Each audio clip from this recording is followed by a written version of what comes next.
अस्सलाम वालेकुम everyone, this is Mehran Shaukat. और आज के इस वीडियो के अंदर prologue to the Canterbury Tales हम डिस्कस करेंगे, जो कि लिखा है जॉफ्री चौसर ने। तो ये वीडियो हो सकता है थोड़ी लंबी बने, लेकिन ये बहुत ज़्यादा इन्फॉर्मेटिव वीडियो होगी, तो ट्राई कीजिएगा कि उसको कम्प्लीटली आप देखें और कोई भी पॉइंट मिस ना करें। तो असल जो चीज़ थी वो कैंटरबरी टेल्स थी। टेल्स मीन्स कहानियाँ। तो उन टेल्स का जो इंट्रोडक्शन दिया चौसर ने वो प्रोलॉग कहलाता है। प्रोलॉग का मतलब होता है स्टार्टिंग लाइंस, इंट्रोडक्शन। किसी भी चीज़ का जो इंट्रोडक्शन होता है उसके बारे में कुछ लिखा जाता है, जिसको हम उर्दू में दिबाचा भी कह सकते हैं। तो वो प्रोलॉग होता है, और वो चीज़ जो कि एंड पर किसी का हम इंट्रोडक्शन दें। कई दफ़ा ऐसा होता है, जिस तरह जॉर्ज बर्नार्ड शॉ का एक प्ले है पिग्मेलियन, उसकी स्टोरी एंड पे कंप्लीट नहीं हुई, बाद में एक सीरियल छोटा सा एक सीन दिखाया जाता है, एक अलग से लिखा जाता है ऑथर की तरफ से, जिसमें वो स्टोरी कंप्लीट कर दी जाती है, तो उसको एपीलॉग कहते हैं। वो एपीलॉग एंड पे आता है और प्रोलॉग स्टार्ट पे आता है। तो ये प्रोलॉग है, इसके अंदर इसका टेल्स से कोई ताल्लुक़ नहीं है। जिन लोगों ने टेल्स सुनाई हैं उन लोगों का इंट्रोडक्शन यहाँ पे जॉफ्री चौसर ने हमें दिया है। तो ये है prologue to the Canterbury Tales. अब जॉफ्री चौसर को हम डिस्कस कर लेते हैं। एंग्लो नॉर्मन एज के अंदर हमने जॉफ्री चौसर की सारी राइटिंग्स वगैरह, राइटिंग स्टाइल और उसकी सारी चीज़ें हमने डिस्कस की थी। यहाँ पे कुछ वो चीज़ें डिस्कस कर लेते हैं जो हम वहाँ पे डिस्कस करना भूल गए थे। तो चौसर का जो नाम है ये चौसियर एक वर्ड है, वहाँ से ड्राइव किया गया है, और इसका मतलब है शू मेकर, जूते बनाने वाला शख्स। और चौसर जो है इसने 3 किंग्स को सर्व किया, एडवर्ड 3, रिचर्ड 2 और हेनरी 4। तो 1343 में चौसर माना जाता है कि पैदा हुआ होगा। और क्योंकि वो डेट कंफर्म नहीं है, कुछ लोग 1340 लिखते हैं लेकिन आगे क्वेश्चन मार्क लगा देते हैं, कुछ लोग 1343 लिखते हैं। और इसकी डेथ कंफर्म है वो 1400 में हुई।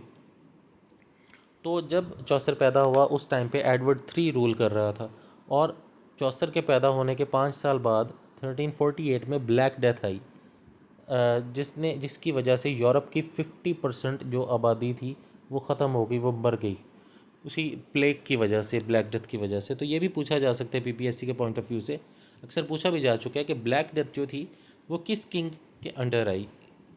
तो वो एडवर्ड 3 उस टाइम पे रूल कर रहा था, तो उसी के अंडर ब्लैक डेथ आई।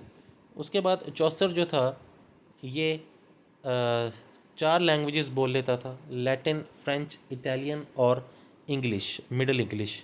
क्योंकि ये चौसर जिस एज से बिलोंग करता था उसको मिडल इंग्लिश एरा कहते हैं या एंग्लो नॉर्मन एरा कहते हैं। तो ये लैटिन लैंग्वेज भी बोल लेता था, फ्रेंच भी, इटालियन भी और मिडल इंग्लिश भी। और हमने डिस्कस किया था कि चौसर का जो काम है वो 3 हिस्सों में डिवाइडेड है। सबसे पहला फ्रेंच पीरियड, दूसरा इटालियन और तीसरा इंग्लिश।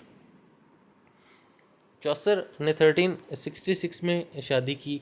उसके बाद इसको justice of peace in Kent in 1385, 1385 में 1385 में इसको एक जगह पर कैंट एरिया में पीस के लिए जज भी बनाया गया, और ये मेंबर ऑफ पार्लियामेंट 1386 में बना। और चौसर को जहाँ दफनाया गया है ये बहुत मशहूर जगह है, वेस्ट मिंस्टर एबे उसको कहा जाता है। इसको पोइट्स कॉर्नर भी इसका दूसरा नाम है, वहाँ पे दफनाया गया चौसर को। और इसने कैंटरबरी टेल्स जो लिखी वो 1387 में लिखी थी। कैंटरबरी टेल्स जो थी ये एक इटालियन ऑथर था, बुकेशियो की एक राइटिंग थी, डी कैमरॉन। उस राइटिंग में कुछ लोग हैं, कुछ कैरेक्टर्स हैं जो कि ब्लैक डेथ से भागते हुए, बचते बचाते हुए एक जगह पे जाके रिफ्यूज ले लेते हैं, पनाह ले लेते हैं। तो उसी से इंस्पायर होकर चौसर ने ये स्टोरी कैंटरबरी टेल्स लिखी। तो ये जो कैंटरबरी टेल्स है ये असल में एक सटायर है सोसाइटी के ऊपर। उसने दिखाया कि किस तरीके से सोसाइटी टोटली करप्ट हो चुकी थी, तो उस पर उसने ये सटायर की है। और ये जो prologue to the Canterbury Tales है इसमें ये स्टोरी बताई गई है कि 29 पिलग्रिम्स हैं, 29 लोग हैं जो अपने रिलीजियस जर्नी पे जा रहे हैं। एक सेंट थॉमस बैकेट है जिसके मज़ार पे जा रहे हैं। क्यों जा रहे हैं? क्योंकि ये लोग ब्लैक डेथ को सरवाइव कर चुके हैं, बच चुके हैं वहाँ से, तो इसलिए ये शुक्र अदा करने के लिए सेंट थॉमस बैकेट के मज़ार पे जा रहे हैं। तो ये पिलग्रिम्स जो हैं ये अप्रैल के मंथ में विज़िट करते हैं। अप्रैल के मंथ में क्यों? क्योंकि इससे पहले बर्फ़बारी रहती है इन इलाकों में, और कहीं भी कोई जा नहीं सकता, बहुत ज़्यादा शदीद ठंड हो जाती है। तो ट्रैवलिंग कैसे करें, रोड्स भी स्लिपरी होते हैं और काफ़ी सारे इश्यूज़ भी फेस करने पड़ सकते हैं। तो इसीलिए अप्रैल का महीना जो है उसमें बर्फ़ पिघलना शुरू हो जाती है और रास्ते बनना शुरू हो जाते हैं, और मई में प्रॉपरली मौसम खुल जाता है और सनी वेदर हो जाता है। तो इसलिए ये अप्रैल में जाते हैं क्योंकि अब रास्ते क्लियर हो चुके हैं।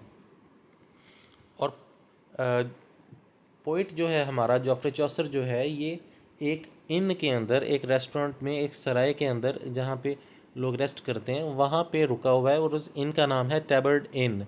और उसका जो होस्ट है, उसका जो ऑनर है, उसका नाम है हैरी बेले, HARRY BAILEY, हैरी बेले। अब ये वहाँ पर होस्ट के साथ है और वहाँ पर 29 पिलग्रिम्स आते हैं, 29 हाजी आते हैं। पिलग्रिम्स को हम हाजी भी कह सकते हैं, जो अपने हज पे जा रहे हैं, अपने रिलीजियस जर्नी की तरफ जा रहे हैं। और चौसर ने जो कैरेक्टर्स के बारे में हमें इंट्रोडक्शन दिया है इसमें, वो इंडिविजुअल भी थे और ग्रुप में भी आए हुए थे। उसके बाद ये जो चौसर का वर्क है, prologue to the Canterbury Tales, ये असल में जैसे मैंने पहले बताया सोसाइटी पे एक क्रिटिक है, एक सटायर है, एक तंज किया है इसने सोसाइटी पे कि किस तरीके से वो करप्ट थी। तो सोसाइटी उस दौर की जो सोसाइटी थी, मिडिल इंग्लिश एरा की, ओल्ड एंग्लो नॉर्मन एरा की, वो 3 हिस्सों में डिवाइडेड थी, नोबिलिटी, क्लर्जी और वर्किंग क्लास। पीजेंट्स जो थे वो भी वर्किंग क्लास के अंडर ही आ सकते हैं। तो नोबिलिटी से मुराद नोबल जो भी तबका था वो, उसके अंदर हमारे फाइटर्स आ जाते हैं, जो आर्मी होती थी या जो रॉयल फैमिली होती थी, किंग्स वगैरह होते थे, वो सारे के सारे आ जाते हैं। क्लर्जी के अंदर वो लोग आते हैं जो रिलीजन से रिलेटेड है, जो चर्च से रिलेटेड है, चाहे वो चर्च के अंदर काम कर रहे हैं या चर्च के बाहर, वो क्लर्जी से रिलेटेड है। उसके बाद वर्किंग क्लास, अब इसके अंदर सारे के सारे आ जाते हैं, हमारे करियाने स्टोर वाले लोग आ जाते हैं, हमारे डॉक्टर्स आ जाते हैं, हमारे लॉयर्स आ जाते हैं। तो इस तरह के जितने भी लोग हैं, आम लोग, जागीरदार और ये सारी चीज़ें, ये सारी वर्किंग क्लास में आ जाती है। तो ये इसका कुछ इंट्रोडक्शन था। अब ये हायरार्की दिखाई गई है, क्लास स्ट्रक्चर, जिस तरह मैंने अभी बताया।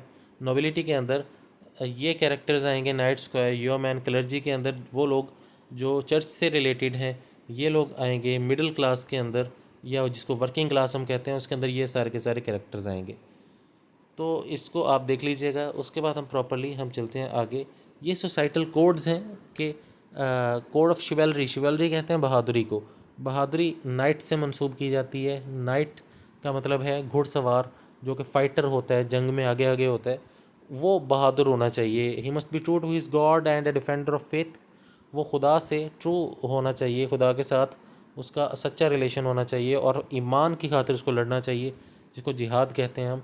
और ये अपने लॉर्ड और अपने किंग के साथ बड़ा लॉयल होना चाहिए, उसको धोखा नहीं देना चाहिए। ट्रू टू हिज लेडी, अपनी वाइफ के साथ बहुत ज़्यादा ट्रू हो, ये ऑनेस्ट हो, हम्बल और मोडेस्ट होना चाहिए।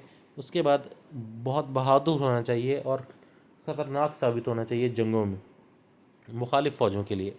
कोड ऑफ क्लर्जी, जो क्लर्जी रिलीजियस लोग थे, उनके लिए क्या असूल थे कि बी चेस्ट एंड प्योर, उनको किसी फिज़िकल रिलेशनशिप में इन्वॉल्व नहीं होना चाहिए, कोई भी उनको टच ना करे, कोई भी उनको देखे ना, तो वो टोटली प्योर रहें फिज़िकल रिलेशन से। डिवोटेड टू गॉड, कम्प्लीटली उनको चाहिए कि वो खुदा की तरफ उनका रुझान हो, बाइबल को फॉलो करें, खुदा को फॉलो करें। और गरीबों के जो दुख दर्द हैं, टेक वोज ऑफ पॉवर्टी, वो गरीबों के दुख दर्द खुद समेट लें।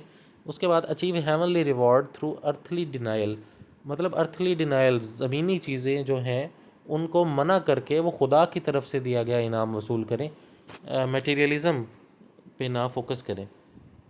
तो अब आई होप आपको सारा बैकग्राउंड इसका जो है वो क्लियर हो गया होगा।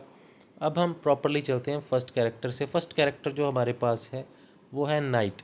और मैं आपको ये बताना भूल गया कि वो जो होस्ट था इनका, हैरी बेले, जिसकी वो इन थी, टैबर्ड इन, जहाँ पे ये पिलग्रिम्स आते हैं, जहाँ पे चौसर ऑलरेडी था। चौसर ने डिसाइड किया, चौसर ने मशवरा दिया, इनफैक्ट होस्ट ने मशवरा दिया कि आप लोग जा रहे हो, तो चौसर ने कहा कि मुझे भी साथ ज्वाइन करवा लो। तो टोटल 30 लोग हो गए। तो होस्ट ने इनको मशवरा दिया कि आप 30 लोग जा रहे हो, तो क्यों ना ऐसा करते हैं कि आप लोग जाते हुए 2 स्टोरीज सुनाओ और आते हुए 2 स्टोरीज सुनाओ, और जिसकी स्टोरी सबसे बेस्ट हुई उसको एक फ्री सपर मिलेगा, एक फ्री शाम का खाना, एक डिनर मेरी तरफ से फ्री मिलेगा उसे।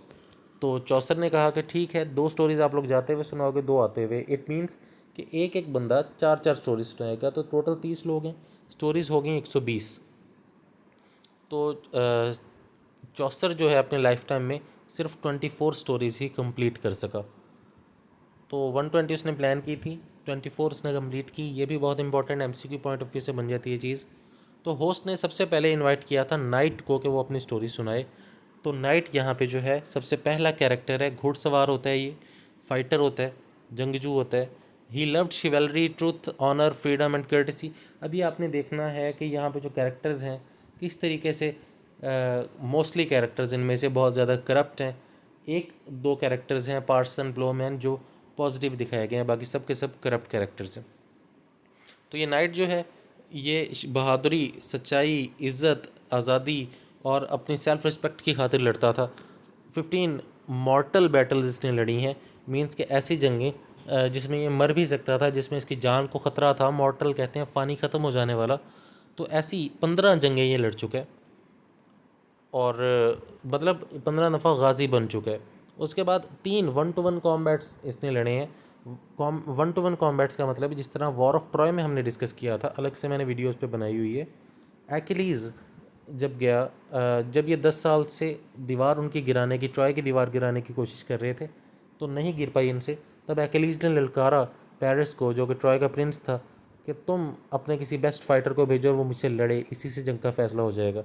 तो उन्होंने अपना बेस्ट फाइटर, पेरिस ने अपने भाई को भेजा और एक्लीज़ से उसकी फ़ाइट हुई, एक्लीज़ ने उसको मार दिया। तो ये 1-to-1 कॉम्बैट होता है। कई दफ़ा पूरी पूरी जंगें नहीं लड़ी जाती, जंगें होती ज़रूर हैं, लेकिन दोनों तरफ से लोग अपना बेस्ट फाइटर भेज देते हैं। तो फिर जिसका फाइटर हार जाता है या मर जाता है उनको शिकस्त हो जाती है। तो ये 1-to-1 कॉम्बैट होता है। अब नाइट जो है he was as meek as maid. Meek कहते हैं सॉफ्ट, नरम, मुलायम। मेड कहते हैं एक कुंवारी लड़की, मेडन से निकला है। तो ये नाइट जो था ये इतनी इसकी स्किन सॉफ्ट और मुलायम थी जैसे एक कुंवारी लड़की की होती है। तो ये एक सटायर किया गया, एक तंज किया गया है इसके ऊपर कि जो हमारा नाइट होता है उसको तो बहुत पावरफुल, मस्कुलर होना चाहिए, स्ट्रॉन्ग होना चाहिए, और ये कुंवारी लड़कियों की तरह बहुत सॉफ्ट स्किन है इसकी। ऑल्दो ये नाइट जो था, ये वॉज अ हम्बलर मैन, तो वो एक बहुत अदना इंसान, एक सिंपल इंसान था, और उसका घोड़ा जो था वो भी उसी की तरह सिंपल था। ये नाइट का कैरेक्टर था। अब उसके बाद ये जो स्क्वायर है, स्क्वायर भी एक अपकमिंग नाइट होता है, एक फ्यूचर का नाइट होता है। ये जो स्क्वायर है ये नाइट का बेटा है। हर स्क्वायर नाइट का बेटा नहीं होता, लेकिन ये जो स्पेसिफिक स्क्वायर यहाँ पे इंट्रोड्यूस किया गया है ये इसी नाइट का बेटा है। तो नाइट जो था, नाइट सिंबलाइज करता है राइज ऑफ शिवेलरी, मतलब जो बहादुरी है उसका अरूज, और स्क्वायर जो है उस बहादुरी का जवाल शो कर रहा है। तो स्क्वायर जो है एक लस्टी फेलो है, मतलब फिज़िकल रिलेशनशिप्स में लड़कियों को इम्प्रेस करना, उस चीज़ में इन्वॉल्व है। 20 साल का है ये। एवरेज स्टेचर मीन्स के इसकी हाइट जो है वो दरमियानी है, ना बहुत ज़्यादा लंबी ना बहुत ज़्यादा शॉर्ट। उसके बाद एम्ब्रॉयडरी ड्रेस, इसने ड्रेस जो पहना हुआ है अपने ड्रेस पे बहुत खर्चा किया हुआ है इसने, एम्ब्रॉयडरी करवाई हुई है, इसके ऊपर कढ़ाइयाँ करवाई हुई है। तो ये भी डाउनफॉल ऑफ शिवेलरी दिखाया जा रहा है कि अब अपने स्किल्स पे काम नहीं कर रहे, अपने ड्रेसेस पे काम कर रहे हैं लोग। He was as fresh as the month of May, जैसे मैंने बताया कि सर्दियों के टाइम पे वहाँ पे बहुत सर्दी होती है, बर्फ़बारी होती है, और अप्रैल में बर्फ़ पिघलना शुरू हो जाती है जब ये लोग जा रहे हैं पिलग्रिमेज पे, और मई के मौसम में मौसम पूरा का पूरा सनी हो जाता है, बहुत खुशगवार हो जाता है। तो उस मौसम में जानवर फुदक रहे होते हैं, खेल रहे होते हैं, जंप कर रहे होते हैं, इंसान भी बाहर निकल जाते हैं घूमने फिरने। तो ये स्क्वायर जो था ये इतना फ्रेश था जैसे मई का महीना होता है। He slept no more than a nightingale. Nightingale कहते हैं बुलबुल को, तो वो एक परिंदे से भी ज़्यादा कच्ची नींद में सोता था। जैसे परिंदे के हल्का सा पास जाए तो वो उठ जाता है, वो सो नहीं पाता ज़्यादा देर, तो ये भी नाइटिंगेल की तरह कच्ची नींद में सोता था। उसके बाद आता है योमैन। योमैन जो है ये नाइट का एक सर्वेंट है। जिस तरह किसी आर्मी में कोई बड़ी पोस्ट पे हो तो उसके साथ कुछ सर्वेंट्स भेज दिए जाते हैं आर्मी से ही, तो योमैन भी आर्मी में ही है इनकी, लेकिन वो इस नाइट के साथ है, इसका सर्वेंट है। योमैन ने ग्रीन कलर का ड्रेस पहना हुआ है और गले में इसने सिल्वर क्रॉस पहना हुआ है, स्लीव पहना हुआ है, जो कि सेंट क्रिस्टोफर को शो कर रहा है कि ये सेंट क्रिस्टोफर का फॉलोअर है। तो ये 3 कैरेक्टर्स जो यहाँ पे इंट्रोड्यूस करवाए गए, ये नोबिलिटी वाली क्लास से, सबसे अपर जो एलीट क्लास थी इनकी, वहाँ से इंट्रोड्यूस करवाए गए हैं। और आई होप आपको ये सब कुछ क्लियर हो गया होगा। नेक्स्ट जो है सबसे ज़्यादा आयरॉनिकल और सबसे ज़्यादा इम्पॉर्टेंट कैरेक्टर कैंटरबरी टेल्स का, वो है प्रायरस। तो प्रायरस जो थी, इसकी सबसे ज़्यादा जो ग्रेटेस्ट ओथ थी वो सेंट एलॉय की थी। सेंट एलॉय की कसम खाती थी। सेंट एलॉय जो है ये लव के रिलेटेड मशहूर था। दुनियावी लव से इसका कोई ताल्लुक़ नहीं था, ताल्लुक़ नहीं होना चाहिए प्रायरस का। प्रायरस जो होती है वो असल में एक चर्च में जो औरतें नन्स होती हैं वहाँ पे चर्च संभालने के लिए, उन सब की हेड होती है प्रायरस।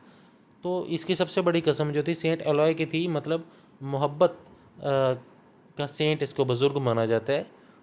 तो सेंट एलॉय की कस्में खाती थी, मतलब मोहब्बत की कस्में खाती थी। तो ये चीज़ एक प्रायरस को सूट नहीं करती। इसकी मोहब्बत डायरेक्टली खुदा से होनी चाहिए, ना कि दुनियावी मोहब्बत में इसको इन्वॉल्व होना चाहिए। तो ये चीज़ आयरॉनिकल है। इसका नाम जो था एग्लेंटाइन था। उसके बाद इसके टेबल मैनर्स बताए गए हैं कि बहुत अच्छे थे। तो ये बहुत आयरॉनिकल चीज़ है। जो प्रायरस होती हैं उनको टेबल मैनर्स की होश ही नहीं होती। उनका तो डायरेक्टली खुदा से लेने देना होता है। उनके पास तो इतना टाइम नहीं होना चाहिए कि वो ऑल द प्रायरस जो है वो तो रहती ही चर्च की प्रेमिसेस के अंदर है, चर्च की हदूद में रहती है। तो उसको कैसे पता कि टेबल मैनर्स कैसे किए जाते हैं, कैसे अपने बर्तनों को संभाला जाता है, कैसे एप्रन्स पहने जाते हैं, कैसे बर्तन तरीके से संभाल के रखे जाते हैं, कैसे फोक और नाइफ से खाया जाता है, तो उसको कैसे पता होगा। लेकिन ये जो प्रायरस है ये इन टेबल मैनर्स के बारे में बहुत ज़्यादा कॉन्शियस है। तो ये आयरॉनिकल चीज़ है। उसके बाद फ्रेंच लैंग्वेज बोलती थी, चर्च में रहती थी। चर्च की जो लैंग्वेज थी, शायद ये मैं आपको बताना भूल गया कि उस ज़माने की जो नोबिलिटी थी, जो हाई क्लास थी, उसकी लैंग्वेज फ्रेंच हुआ करती थी। क्योंकि एंग्लो नॉर्मन एरा चल रहे हैं ना, तो नॉर्मन्स जो आए फ्रांस के रूरल एरिया से आए, तो फ्रेंच का रूरल डायलेक्ट बोलते थे वो। तो सबसे ऊपर जो क्लास थी वो फ्रेंच बोलती थी। उसके बाद क्लर्जी आती है सेकंड नंबर पे। क्लर्जी लैटिन बोलती थी और वर्किंग क्लास मिडिल इंग्लिश बोला करती थी। अब ये थी तो क्लर्जी से, इसको लैटिन बोलनी चाहिए थी, लेकिन ये एलीट क्लास की लैंग्वेज बोल रही है, फ्रेंच। तो ये चीज़ भी इसके मटेरियलिज्म को शो कर रही है कि वो एलीट क्लास में दाखिल होने की कोशिश कर रही है। तो ये भी आयरॉनिकल चीज़ है। Could not see a mouse bleeding, इसको एक मतलब ये कोई चूहा भी नहीं देख सकती थी जिसका खून निकल रहा हो, जिसका ब्लड निकल रहा हो। तो ये खुदा की खातिर कैसे जान दे देगी, लोगों की खातिर, खुदा के बंदों की खातिर कैसे जान दे देगी, जब एक माउस को ही नहीं देख सकती ब्लीड करता हुआ। तो दिखाई इतनी नाजुक गई है। She fed her dogs with flash, ये बहुत आयरॉनिकल बात है कि उसने चर्च में डॉग्स पाले हुए हैं।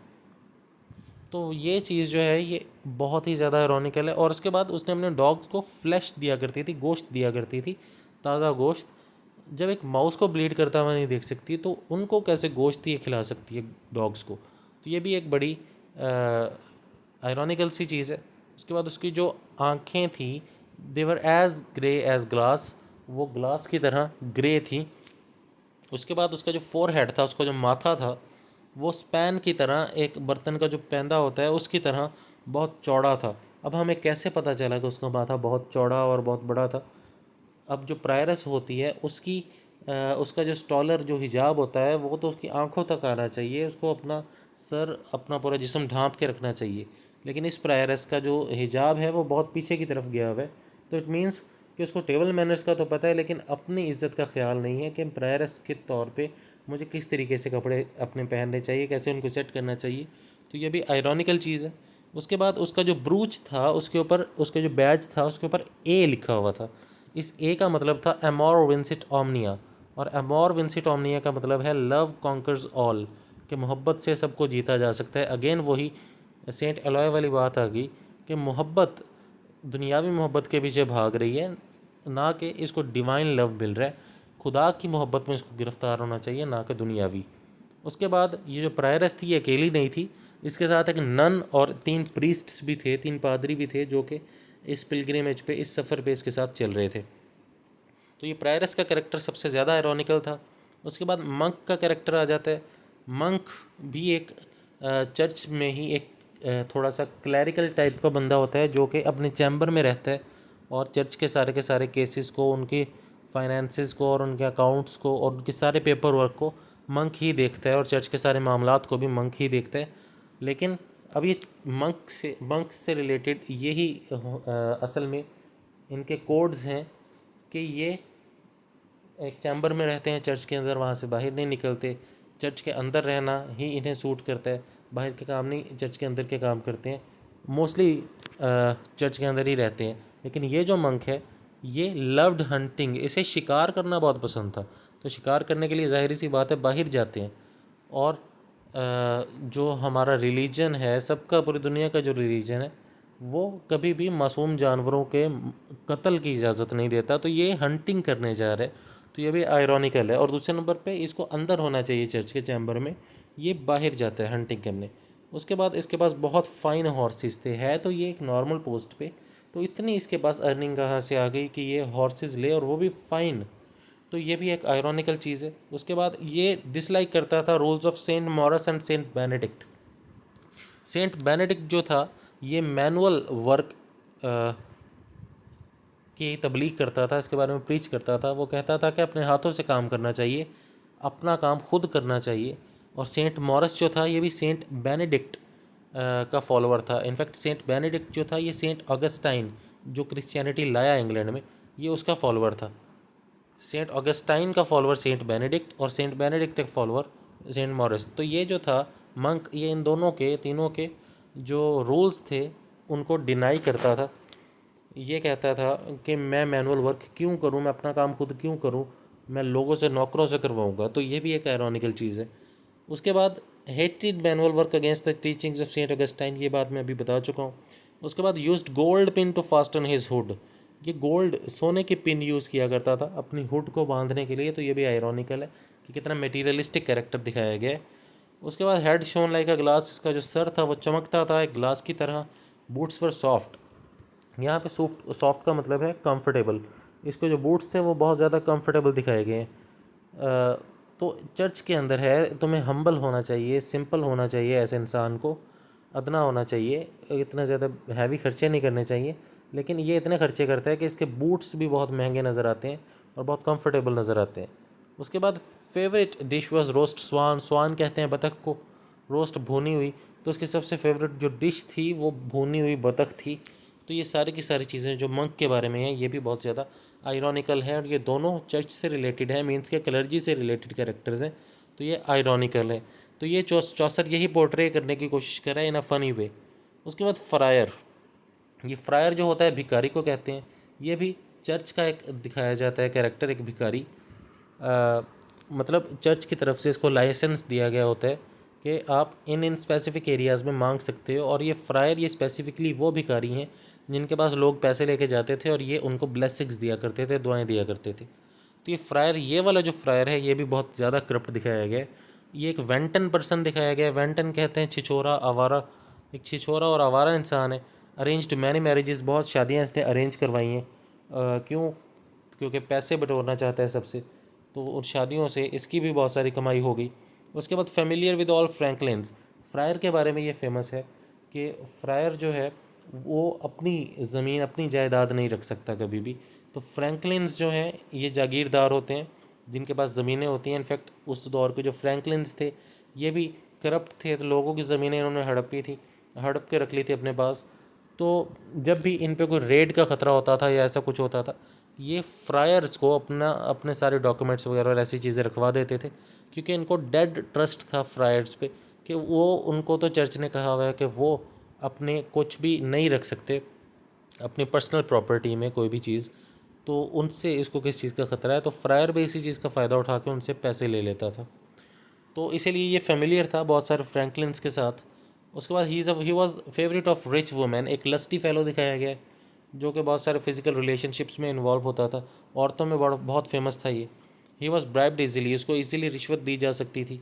Offered pins to ladies and knives to franklins, वो लेडीज़ को पिन्स गिफ्ट किया करता था अपने स्कार्फ्स वगैरह बांधने के लिए, और नाइव्स, चाकू दिया करता था फ्रैंकलिन्स को। जो जागीरदार थे उनको चाकू दिया करता था ताकि वो आपस में लड़ें, और उसके लड़ने के बाद फ़ैसला मेरे पास आए और मैं फ़ैसला करने की गर्ज से इन दोनों पार्टी से पैसा ले लूँ। तो दूर की सोच थी इसकी। उसके बाद his purchase was better than his rent, बहुत ही कम सस्ती चीज़ें ख़रीद लेता था क्राइस्ट के नाम पे और फिर महंगी सेल कर देता था लोगों को। और ये आर्बिट्रेशन डे में बहुत हेल्पफुल होता था। आर्बिट्रेशन डे मीन्स सालसी का दिन, मीन्स कि जब दो फिरके लड़ पड़ते हैं, दो लोग लड़ पड़ते हैं गिरोह, तो जो तीसरा इंसान सुलह करवाता है, उस सुलह करवाने को आर्बिट्रेशन कहते हैं, आर्बिट्रेशन डे। तो उस दिन में ये बहुत फेमस और बहुत हेल्पफुल हुआ करता था और दोनों पार्टी से पैसे ले लिया करता था। इनफैक्ट उसी लिए ये फ्रैंकलिन को चाकू दिया करता था। उसके बाद उसकी जो आंखें थीं वो चमकती थीं और उसका नाम हर्बर्ट बताया जाता है। उसके बाद मर्चेंट का कैरेक्टर बहुत फेमस है। ये फ्रायर जो था ये भी चर्च से ही रिलेटेड था, तो रिलीजियस कैरेक्टर्स में, क्लर्जी में ही आ जाता है, आयरॉनिकल कैरेक्टर है। मर्चेंट जो है इसके बारे में ये अक्सर पूछा जाता है कि किस कैरेक्टर की बियर्ड फोक्ड शेप थी, कांटे की शक्ल में थी, फोक की शेप में, तो वो मर्चेंट की बियर्ड थी। उसके बाद ही always talked about increase in profit. ये हमेशा प्रॉफिट के सिलसिले में बात करता रहता था कि मुझे प्रॉफिट ज़्यादा मिल जाए, बस और कुछ ना मिले। तो ये चीज़ इसकी इसकी मटेरियलिज्म और ऐसी चीज़ें दिखाई गई, ये भी आयरॉनिकल चीज़ है। इसको माल की क्वालिटी पे फोकस नहीं है, इसका पैसे पे और इंक्रीज इन प्रॉफिट पे फोकस है। ये बस मजेस्टिक इन हिज ट्रेड, अपनी ट्रेड के अंदर, अपनी तिजारत के अंदर वो बहुत अजीम दिखाया गया, बहुत मजेस्टिक दिखाया गया। इसका नाम नहीं बताया गया मर्चेंट का। मर्चेंट इनफैक्ट एक शॉपकीपर को कहते हैं, किराना स्टोर जिसके पास होता है उसको कहते हैं। अब उसके बाद क्लर्क ऑफ ऑक्सफोर्ड, ये क्लर्क था जो कि ऑक्सफोर्ड से बिलोंग करता है, ऑक्सफोर्ड यूनिवर्सिटी से। वहाँ का क्लर्क, ऑक्सफोर्ड यूनिवर्सिटी 1209 में स्टार्ट हो गई थी, कैम्ब्रिज भी उसी के आसपास स्टार्ट हो गई थी। तो ये ऑक्सफोर्ड का एक क्लर्क था और इसको एक ग्रेट नॉलेज थी लॉजिक की। तो क्लर्क जो हैं ये तो सीधा सीधा अपने मास्टर्स, अपने बॉसेस जो हैं वो जो इसको बात करेंगे ये वही काम करेगा, तो इसका लॉजिक कहाँ गया। तो ये भी एक किस्म की आयरॉनिकल बात समझी जा सकती है, परसीव की जा सकती है कि वहाँ के जो मेन इससे बड़े ओहदों पे लोग होंगे उनके पास लॉजिक हो ना हो, इसके पास लॉजिक्स हैं जो कहीं भी काम नहीं आते। तो उसका जो घोड़ा था वो एक लीन था, मीन्स के दुबला पतला था। He wanted 20 books of Aristotle, वो एरिस्टोटल की 20 बुक्स खरीदना चाहता था, पढ़ना चाहता था। He didn't collect gold like other scholars, तो जिस तरह स्कॉलर्स उस ज़माने में मटीरियलिस्टिक हुए हुए थे, सोना हासिल करने की कोशिश करते थे, ये उन जैसा मटीरियलिस्टिक नहीं था, इसको सिर्फ नॉलेज और स्टडी चाहिए थी। Spent all money on books, वो अपने सारे के सारे पैसे, अपनी सारी की सारी सैलरीज जो थी वो बुक्स पर खर्च कर देता था। अब उसके बाद सार्जेंट ऑफ लॉ, एक लॉयर भी था यहाँ पर। ये फ्रैंकलिन भी था और लॉयर भी था, ये दोनों इकट्ठे आए थे। जिस तरह हमने स्टार्ट में डिस्कस किया कि Chaucer's characters were individuals as well as types, कुछ लोग अकेले आए हुए थे और कुछ लोग जो थे वो कंपनी में, ग्रुप में आए हुए थे। तो सार्जेंट ऑफ लॉ जो था, लॉयर जो था, ये अक्सर देखा जाता था सेंट पॉल की पोर्च पे। सेंट पॉल की पोर्च पे वो लोग देखे जाते थे जो मज़ीद मटेरियलिस्टिक लोग थे और पैसा ज़्यादा से ज़्यादा हासिल करना चाहते थे। तो वो सेंट पॉल के पास जाके, वहाँ पर उस मज़ार पे जाके दुआएं मांगा करते थे कि हमें मज़ीद और ज़्यादा पैसा, हम और ज़्यादा अमीर हो जाएं। तो इसलिए सेंट पॉल के पास अक्सर दिखाई देता था, उसकी चर्च पे, उसकी पोर्च पे, उसके मज़ार पे। और इसको एक दफ़ा जस्टिस ऑफ असाइज भी अपॉइंट कर दिया गया था। असाइज कहते हैं एक क्रिमिनल कोर्ट को, हाईएस्ट जो क्रिमिनल कोर्ट होती है। It would not be wrong to say कि ये क्रिमिनल्स की सुप्रीम कोर्ट होती है, सबसे बड़ी कोर्ट जहाँ में क्रिमिनल्स का फ़ैसला होता है, कि वहाँ पे एक दफ़ा जज अपॉइंट हो गया था। तो उसके बाद all ownership to him became fee simple, तो इसकी जितनी भी ऑनरशिप थी वो फ्री में इसको मिल जाती थी, मुख्तलिफ़ ज़मीनें इसके नाम लग जाती थी, क्योंकि लोग जो केसेस लड़ते थे ये उनकी ज़मीनें हड़प लेता था और वो फ़ीस के तौर पे इसको अपनी ज़मीनें दे देते थे। उसके बाद seemed much busier than actual, ये इसके बारे में बहुत आयरॉनिकल है कि इतना वो बिज़ी होता नहीं था जितना वो लगता था। और he had a Franklin in his company, उसके साथ एक फ्रैंकलिन भी था, एक जागीरदार भी था जिसके पास ज़मीनें थी। उसके बाद फ्रैंकलिन को पहले डिस्कस कर लेते हैं।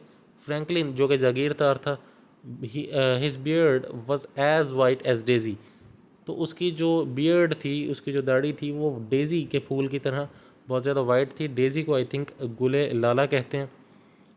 ही सीम्ड एपिक्यूरियस ऑन सन, एपिक्यूरियस जो था ये एक ग्रीक फ़िलासफ़र था। इसका कहना ये था कि हमें, जिस तरह हम इस चीज़ को मानते हैं कि हमें मरने के बाद दोबारा ज़िंदा किया जाएगा जब हमारा सारा फैसला होगा, डे ऑफ जजमेंट होगा तब। तो ये जो ग्रीक फ़िलासफ़र था एपिक्यूरियस, इसका ये मानना नहीं था, ये इस बात के अगेंस्ट था। ये कहता था कि नहीं, हम ज़िंदा दोबारा नहीं किए जाएंगे, जो हमारे कर्म हैं वो यहीं पर ख़त्म हो जाएंगे, उसके बाद खेल ही ख़त्म, ना कभी दोबारा ज़िंदा किए जाएंगे, ना कोई दोबारा जन्म होगा हमारा। तो ये फ्रैंकलिन था, ये भी लोगों की ज़मीनें हड़प लेता था, बहुत करप्ट दिखाया गया। तो ये भी उसी एपिक्यूरियस को ही मानता था कि इस दुनिया के अंदर जितना लूट सकते हो लूट लो, क्योंकि इस दुनिया में सब ने मर जाना है फिर बाद में, और दोबारा किस तू कौन मैं कौन, कोई भी ज़िंदा नहीं होगा दोबारा। ये इसलिए एपिक्यूरियस का बहुत स्वेर किस्म का फॉलोअर था, तो इसीलिए इसको कहा जाता है, ऐसा लगता था जैसे ये एपिक्यूरियस का अपना बेटा हो। उसके बाद Saint Julian was he in his area, अपने एरिया में ये सेंट जूलियन कहलाता था, क्योंकि सेंट जूलियन जो थे वो लोगों के बड़े ख्याल रखा करते थे, उनके फ़ैसलों में उनकी हेल्प किया करते थे, और सबको उन पर ट्रस्ट भी था। तो ये एक फ्रैंकलिन है, एक जागीरदार है, एक सेठ तरह का इंसान पेश किया गया लोगों के सामने। तो उनके जो भी फैसले होते थे वो यही किया करता था। At county court sessions he was lord and sire. तो जो इसके काउंटी कोर्ट सेशंस होते थे, काउंटी कहते हैं देहाती इलाकों को जहाँ पे ज़्यादा खेत हो और आबादी कम हो, तो वहाँ की जितनी भी पंचायतें बैठती थी वहाँ के फैसले यही किया करता था, और वहाँ का जो सरपंच था वो यही था। तो ये लॉयर और फ्रैंकलिन एक दूसरे के साथ आए थे, इकट्ठे आए थे। उसके बाद हैं 5 गिल्ड्समैन। गिल्ड्समैन कहते हैं कि वो लोग जो एक ही एसोसिएशन से बिलोंग करते हों, एक ही इंस्टीट्यूशन से, एक ही प्रोफेशन से बिलोंग करते हो, एक ही कंपनी से बिलोंग करते हो। तो ये 5 लोग थे जो एक ही कंपनी से आए थे। जिस तरह हमारे पेट्रोल पंप्स वालों की ड्रेसिंग सेम होती है सबकी, तो इसी तरीके से ये किसी ऐसे इंस्टीट्यूशन से आए थे जहाँ पे सबकी यूनिफॉर्म सेम हो। तो ये जो सारे के सारे लोग थे ये सेम ड्रेस इन्होंने पहने हुए थे, और इनकी वाइफ्स जो थी, इनकी जो बीवियाँ थी, उनको मैडम कहलाना बहुत पसंद था। और इन गिल्ड्समैन के साथ एक कुक भी था अपना, और वो कुक जो था he could tell the taste of London ale. Ale कहते हैं शराब को, तो वो लंदन की शराब का भी टेस्ट बता सकता था। तो यहीं से इसकी करप्शन शो हो रही है कि एक गरीब बंदा है कुक, और इसको कैसे पता कि लंदन की महंगी शराब का टेस्ट कैसा है। तो इसका साफ मतलब यही बनता है कि जब ये कुछ अमीर लोगों को सर्व करता होगा चीज़ें, तो बीच में से साइड पे कर लेता होगा अपनी चीज़ें भी खुद खाने पीने के लिए। तो ये ऐसा मेजेस्टिक और कमाल का कुछ दिखाया गया है कि इसको लंदन की जब सबसे महंगी शराब है एल, उसका भी पता है कि वो कैसी होती है, असल बेहतरीन वाली कौन सी होती है। और ये कुक के बारे में ये फेमस है कि इसकी टांग पर एक ज़ख़म था, और वो ज़ख़म से ब्लड रिसता रहता था। और ये कुक इनफैक्ट इसीलिए इस पिलग्रिमेज पे इन सब के साथ जा रहा है कि इसको लगता है कि मैं जाके सेंट थॉमस बैकेट के मज़ार पर कैंटरबरी में जाके दुआ मांगूंगा, तो शायद मेरा ये ज़ख़म जो है वो भर जाए, वो हील हो जाए। उसके बाद शिपमैन का कैरेक्टर आ जाता है, बोट जो चलाता था, बोट का कैप्टन, जिसको स्किपर भी कहते हैं। हमारे क्रिकेट के जो कैप्टन हैं उनको भी स्किपर कहते हैं। तो ये बोट चलाता था। अब इस बोट के अंदर ये पैसेंजर्स को भी लेके जाया करता था, और पैसेंजर्स की चीज़ों को, लगेज वगैरह को भी ये लेके जाया करता था। तो ही लिव्ड इन फार वेस्ट, मतलब मगरिब में बहुत दूर रहा करता था ये, वेस्ट में। और वहाँ पे एक जगह थी डार्ट माउथ नाम की, ये वहाँ से बिलोंग करता था। और ये चोरी कर लेता था जो इनके साथ पैसेंजर्स अपने बैरल्स के अंदर, अपने ड्रम्स के अंदर बहुत सारी वाइन लेके जा रहे होते थे, ये वहाँ से उनके ड्रम से वाइन चोरी कर लेता था। एक दफ़ा इसको किसी ने चोरी करते हुए देख लिया, तो इसने उस इंसान को मार के उसकी बॉडी को समंदर में फेंक दिया। Many a tempest shook his head, shook shake की दूसरी फॉर्म है हिलाना। तो ये बहुत ही, टेम्पेस्ट कहते हैं समुद्री तूफ़ानों को। तो इतना साबित कदम था, इतना एक्सपीरियंस्ड था ये, जितने मर्ज़ी समुद्री तूफ़ान आ जाएँ इसको कोई फ़र्क नहीं पड़ता था। और इसकी जो बोट थी उसका नाम मैगडलेन था। मैगडलेन एक बहुत बड़ी मछली होती है, शार्क की इससे भी बड़ी होती है, जो कि समंदर के सबसे निचले हिस्से में रहती है। एक मूवी भी इस पर बनी थी, दी मैग नाम की। तो वो बहुत बड़ी फ़िश होती है मैगडलेन, तो उसी के नाम पे इसने अपनी बोट का नाम रखा हुआ था।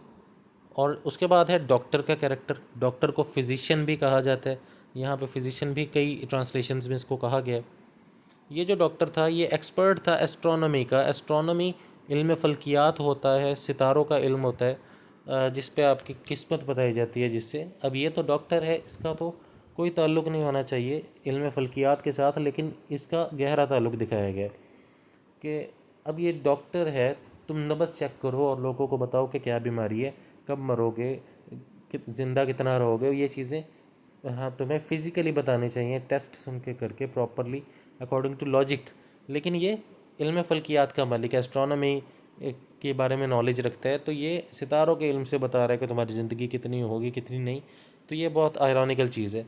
और एस्ट्रोनॉमी को नेचुरल मैजिक कहा जाता है, क्योंकि खुदा की तरफ से एक मैजिक है जो सितारों और सियारों के मूवमेंट कंट्रोल करता है। तो ये सारी चीज़ें एक निज़ाम के अंडर रन कर रही हैं, वो निज़ाम अल्लाह ताला कंट्रोल कर रहे हैं, हमारा गॉड जो है वो कंट्रोल कर रहा है।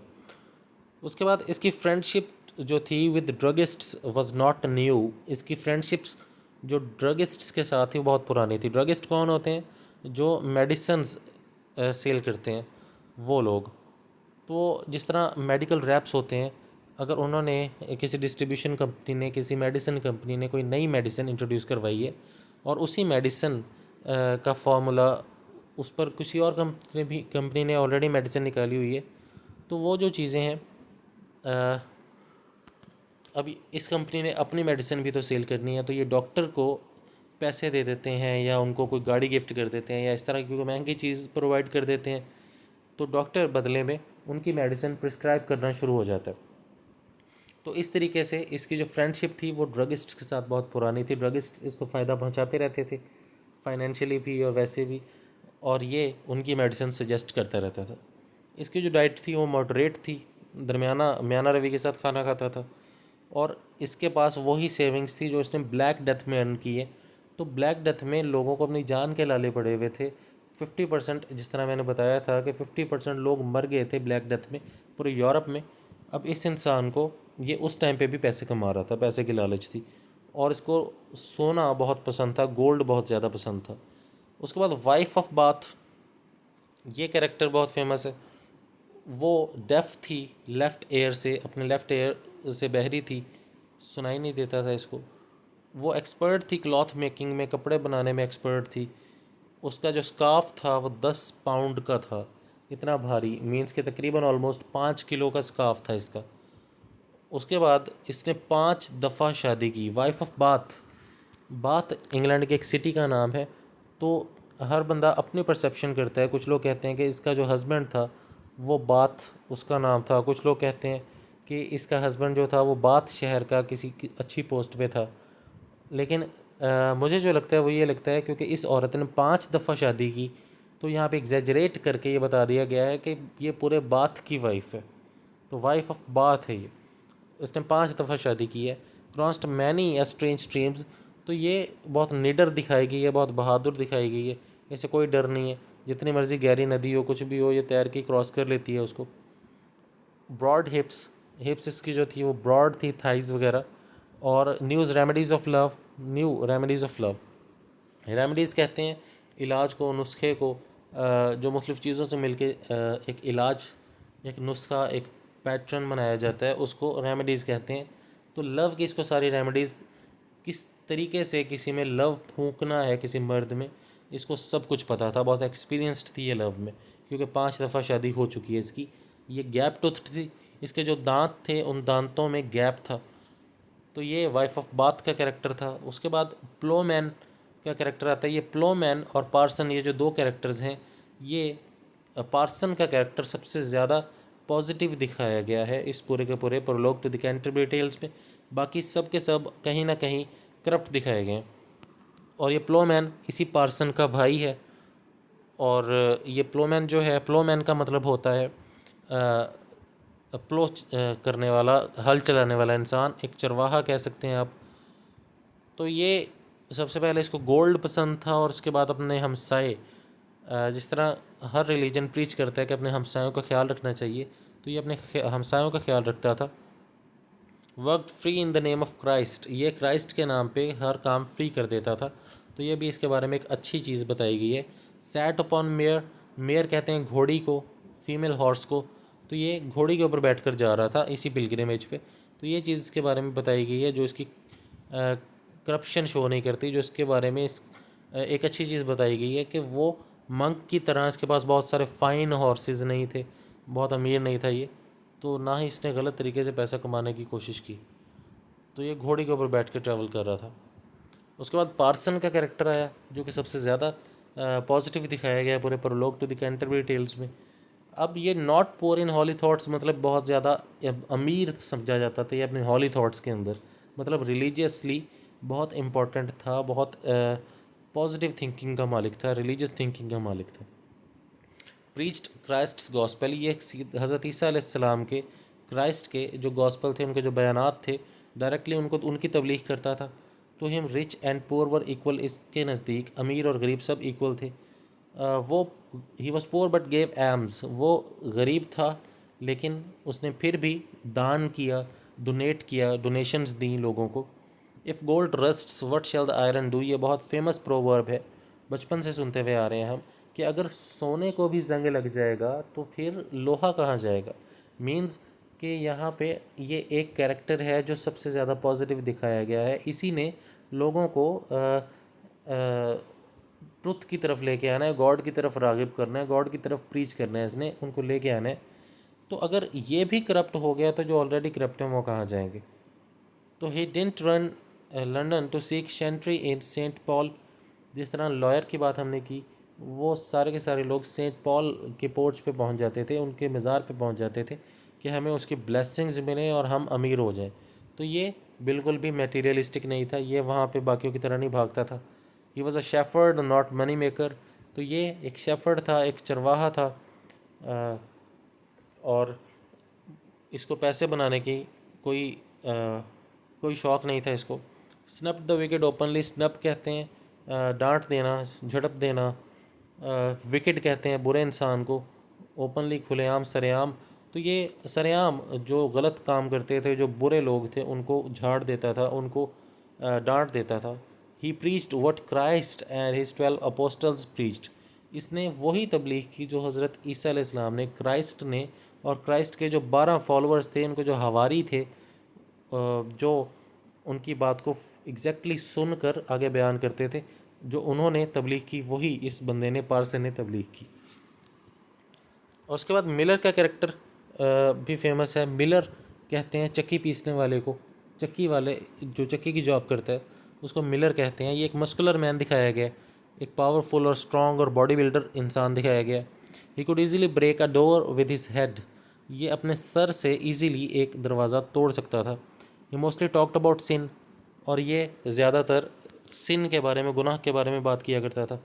और ये भी बात एक आयरॉनिकल बात है कि है पावरफुल, लेकिन ये गुनाहों की बात कर रहा है कि लोग मुझे क्या कह लेंगे, मैं तो ओपनली बात करूँगा। Broad beard as spade, spade कहते हैं बेलचा जिससे मिट्टी खोदते हैं, जो अक्सर पजारों के पीछे भी लगा होता है, वो बेलचा होता है। तो इसकी जो दाढ़ी थी वो इतनी चौड़ी थी जैसे बेलचा होता है। His mouth was as big as furnace, उसका मुंह जो है इतना बड़ा था जैसे कि अंगीठी होती है। He could play on black back pipe, तो ये एक बैक पाइप एक इंस्ट्रूमेंट होता है जो पूरी की पूरी आपने कमर पे एक बैग पहना होता है बहुत बड़ा, और हाथ में 4-5 वो बाजे टाइप के होते हैं, वो एक इंस्ट्रूमेंट होता है। आप इंटरनेट पे बैग पाइप लिखेंगे इजीली आपको समझ आ जाएगी कौन सा। तो वो मिस्टर बीन में भी अक्सर वो दिखाया जाता था, पीछे एक बहुत बड़ा बैग पहना जाता है और हाथ में बाजा पकड़ा जाता है। बैंड वालों के पास भी अक्सर ये होता है, तो ये बैग पाइप बजा लेता था। उसके बाद मैंसिपल का कैरेक्टर दिखाया गया है। मैंसिपल खानसामा होता है, जिस तरह कोई हेड सर्वेंट हो कहीं कहीं का, बहुत पुराना पुश्तैनी सर्वेंट हो जो बहुत पुश्तों से चलता हुआ आ रहा हो वो। और ये डिसऑनेस्ट था, जब इसके मास्टर्स इनको कुछ पैसे देते हैं कि ये चीज़ लेके आओ, तो वो उसमें से साइड पे कर लेता है चीज़ें। तो ही हैड 30 मास्टर्स, इसके 30 मास्टर्स थे, मतलब 30 लोगों को ये सर्व करता था। और जहाँ पे ये म्यूनिसिपल रहा करता था वहाँ पे इसके 12 मास्टर्स रहा करते थे, और 12 मास्टर्स को इस एक साथ सर्व किया करता था। रीव जो है ये भी म्यूनिसिपल की तरह एक खानसामा ही है, और ये वेरी लीन, बहुत दुबला पतला था। His Lord was 20 years old, जिसको इसका जो मास्टर था, इसका जो लॉर्ड था जिसको ये फॉलो करता था, उसको सर्व करता था, उसकी उम्र 20 साल थी, मतलब अपने से भी छोटे को सर्व कर रहे हैं। ही वॉज वेरी डिसऑनेस्ट, ये भी बहुत बेईमान था। His house was built upon a Heath, Heath कहते हैं एक मैदान, जिस तरह चिरागाह टाइप होती है वो उस तरह का मैदान, वहाँ पे इसका घर बना हुआ था। His horse name was Scott, इसके घोड़े का जो नाम था वो था स्कॉट। उसके बाद समनर और पार्टनर, ये बहुत इंपॉर्टेंट कैरेक्टर्स हैं, ये भी चर्च से ही रिलेटेड है। समनर, समन कहते हैं तलब करना, बुलाना। तो समनर का जो कैरेक्टर है ये इसलिए फेमस है क्योंकि चर्च की तरफ से जो भी ऑर्डर्स होते थे किसी के लिए, किसी के खिलाफ कोई केस है या कुछ भी ऐसा है अदालत की तरफ से, तो वो डायरेक्टली लेके जाता था वो ख़त लोगों की तरफ, और लोगों की तरफ से अगर कोई मुकदमात होते थे वो चर्च तक पहुंचाता था। इसका जो फेस था वो पिम्पल्ड था, और इसकी आंखें बहुत नैरो थी, छोटी छोटी थी, तंग तंग आंखें थी। हिज फेस फ्राइटेंड चिल्ड्रन, इसका चेहरा क्योंकि पिम्पल्ड था तो बच्चों को डरा देता था। He spoke Latin when drunk, ये भी आयरॉनिकल बात है, जब इसने शराब पी होती थी तो लैटिन बोलता था। लैटिन हमने डिस्कस किया था कि क्लर्जी की लैंग्वेज थी, रिलीजियस लैंग्वेज थी उस दौर की, तो ये लैटिन रिलीजियस लैंग्वेज बोलता था शराब पी के। He sacrificed his girl friend for a quart of wine, इसने शराब, थोड़ी सी शराब के लिए, एक चौथाई गिलास उतनी शराब के लिए इसने अपनी गर्लफ्रेंड को भी डरा दिया था, धमकाया था। Sinner soul was in his purse, और गुनाहगार जो थे उनकी रूह जो थी वो इसके पर्स में हुआ करती थी। मीन्स क्योंकि समनर है तो जो भी केस होते थे वो डायरेक्टली जब कोर्ट तक लेके जाता था तो इसके पर्स में होते थे, और कोर्ट की तरफ से भी इसी के पर्स में होते थे, और ये ऑर्डर लेके जाता था, किसी से भी पैसे लेके ये उनके केस ख़त्म कर सकता था। He was the adviser of local girls, तो ये भी इसकी करप्शन शो कर रहा है। उसके बाद पार्डनर, पार्डन कहते हैं माफ़ी को। पार्डनर जो माफ़ीनामे लेके प्रोवाइड किया करता था लोगों में। ही बिलोंग्ड टू रॉन्सेस वैलेस से बिलोंग करता है ये। हिज हेयर हंग लाइक फ्लैक्स, फ्लैक्स एक बहुत ऊंचा दरख्त होता है जिसके जो झाड़ियाँ हैं वो साइडों पे लटक रही होती हैं, ब्लू कलर के फूल लगते हैं इस पर, तो इसके बाल भी इसी तरीके से लटक रहे थे, अजीब से बाल थे। फॉलोड न्यू फैशन, ये न्यू फैशन फॉलो किया करता था। His sparkling eyes resembled those of hare, उसकी जो चमकदार आंखें थी वो खरगोश से मिलती थी। कैरिड फॉल्स रेलिक्स, रेलिक्स कहते हैं सनदें, प्रूफ, तो इसने गलत प्रूफ रखे होते थे। मींस कि किसी पे भी मौके पे इल्ज़ाम लगा के उसको कह सकता था कि तुमसे तो खुदा नाराज़ है और तुम्हें माफ़ीनामा भिजवाना चाहिए, या उस फ़लाँ फ़लाँ बंदे ने तुम्हारे ऊपर जो है वो केस करवा दिया है। तो अब हर बंदा, क्योंकि ये चर्च का बंदा था पार्टनर, तो इसकी बात पे यकीन कर लेता था। यही एक बंदा था जो माफ़ी दिलवा सकता था, तो ये उनसे पैसे बटोर लेता था उनको फ़ाल्स उन पे इल्ज़ाम लगा के। ही सीम्ड ईदर यूनच और मेयर, मेयर जिस तरह हमने पहले डिस्कस किया फीमेल हॉर्स को कहते हैं, घोड़ी को कहते हैं, लेकिन यहाँ पे फीमेल की सेंस में आ रहा है। और यूनुश कहते हैं हम एक शीमेल को, एक ख्वाजा सरा को। तो ये जो है या तो ये लड़की लगता था या ख्वाजा सरा लगता था, मर्द कहीं से भी नहीं लगता था। He sang merrily to swindle money, और ये बड़ी खुशी से गाने गाया करता था ताकि लोगों से पैसे बटोर सके। उसके बाद होस्ट को इंट्रोड्यूस करवाया चौसर ने। जो होस्ट था हैरी बेले जिसका नाम था, इसने सबको वेलकम किया। एक बहुत ही अच्छा खासा स्ट्रॉन्ग मैन दिखाया गया है, और इसने सोचा कि ये सबके साथ ये भी चलेगा, लेकिन बाद में चौसर चला गया इन सब के साथ। इसने सुबह जब सब ने जाना था पिलग्रिमेज पे, ट्रैवल की तरफ निकलना था, तो इसने सबको उठाया सुबह, और ऐसे एक्ट किया जैसे मुर्गा सुबह सबको उठा देता है। और इसने नाइट को इनवाइट किया कि आप सबसे पहले अपनी स्टोरी सुनाएं। तो यहाँ पे फाइनली आपका जो कैंटरबरी टेल्स है कम्प्लीटली वो एंड हो जाता है। आई होप कि इसके बाद टेक्स्ट पढ़ने की कोई ज़रूरत नहीं पड़ेगी किसी को। बहुत डिटेल में हर कैरेक्टर को हमने डिस्कस कर लिया। कुछ एक दो चीज़ें जो रह गई वो ये थी कि सबसे पहली टेल नाइट ने सुनाई, और सबसे लंबी जो टेल सुनाई गई थी वो भी नाइट की ही थी, नाइट की ही टेल सबसे लंबी सुनाई गई। उसके बाद प्रोज़ एक, क्योंकि चौसर ने जो भी चीज़ लिखी पोइट्री में लिखी, टेल्स भी पोइटिक फॉर्म में थी। उनमें से इन सब टेल्स में से एक टेल ऐसी थी जो प्रोज स्टाइल में लिखी थी इसने, और वो पार्सन की टेल थी। तो यहाँ पे हमारा जो prologue to the Canterbury Tales है ये एंड हो जाता है। तो आई होप आपको हर चीज़ जो है वो क्लियर हो गई होगी।